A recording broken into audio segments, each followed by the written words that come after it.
Il y a plus de 2000 ans, un homme a changé le cours de l'histoire. Aucun roi, aucun prophète, aucun leader n'a laissé une empreinte aussi profonde. Aujourd'hui, je te raconte la vie de Jésus, l'histoire la plus puissante jamais racontée.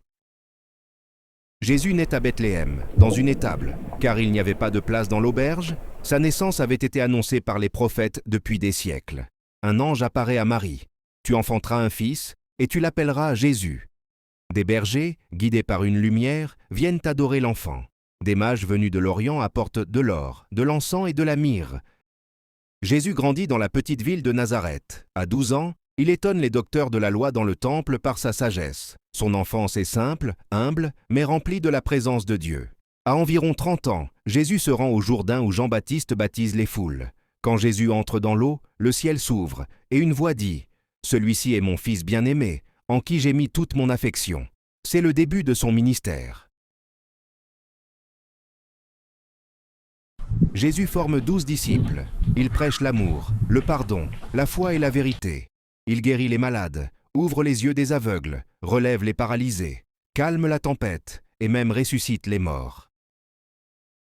Jésus ne rejette personne. Il parle avec les exclus, il pardonne les pécheurs. Il redonne de l'espoir à ceux que la société méprise. Son message.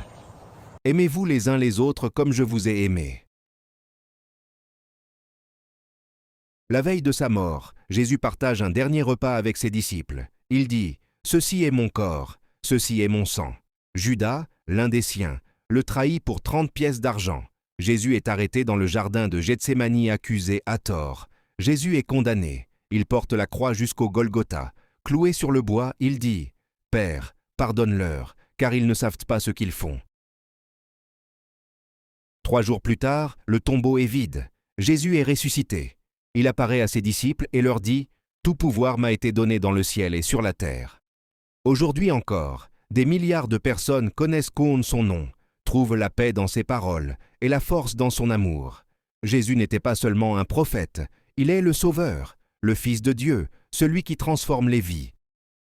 Si cette histoire t'a touché, abonne-toi pour découvrir d'autres récits bibliques puissants qui vont fortifier ta foi et t'inspirer chaque jour.